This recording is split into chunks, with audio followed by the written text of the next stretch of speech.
Ar gyrraedd tro cyntaf yn Prifysgol Bangor ges I groeso cynnes iawn a mae'r groeso yna wedi parhau tan y diwedd, diolch byth.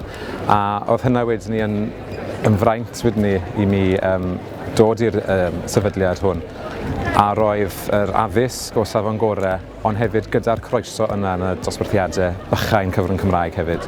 So oedd yna berthynas go gref gyda ni gyd gyda'n gilydd. Yr cwrs yn eang iawn. Mae'r 2 blynedd diwethaf I fi yn bersonol wedi dysgu fi bod cerddoriaeth lot fwy na gelfyddyd yn unig.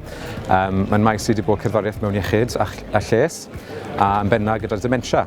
A sut mae cerddoriaeth yn gallu bod o fydd I bobl sy'n byw gyda dementia. So yn credu os ydych chi'n rhyw feddwl I ddod I Brifysgol Bangor ac I astudio cerdd, newch chi ffindo rhyw ddrws neu rhyw ddlwybr bach I chi ddilyn. Mae wastad rhywbeth newydd ar yr gorwel.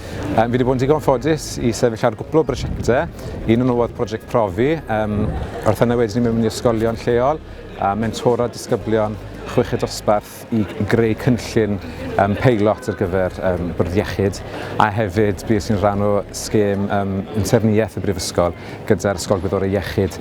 Diolch byth, oedd hi yn maes I cerddoriaeth Gymraeg a dementia, so oedd hwnna'n fraint I fi wedyn ni dysgu mwy am y maes o'r ochr gwyddonol, ond hefyd rannu'r hyn o'n i'n gwybod amdano fe'n barod yn gerddorol ar y maes gwyddoriaeth.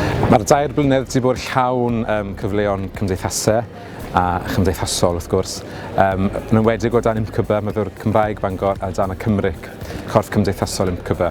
Fi sy'n digon ffodus I fod yn aelod o'r Cymric yn y drydydd flwyddyn I arwain na I cynllunio'r digwyddiadau cymdeithasol mae gyda gweddill y tîm, ond hefyd I fod yn rhan o aelod JMJ a'r gamp lawn y Steddfod yr Urdd eleni wrth gwrs. Heddi, Steddfod yr Urdd, Gaerdydd ar Fro, gyda aelod JMJ, cyrraedd yma, a pob peth yn canol. Yn credu fel rhywun oedd byth yn blaenu ei hun fel perfformiwr a hyd heddiw I ddim yn sefyll fel ni. Fi wedi llwyddo gorysgu'n y ffaith bod na llwybrau eraill o fewn y byd cerddoriaeth, ond hefyd gallu mwynhau yr ochr perfformio fel rhan o dîm, fel côr, a wedyn ni blaenoriaethu'n amser a'n ymchwil I mewn I maes arbennig iawn.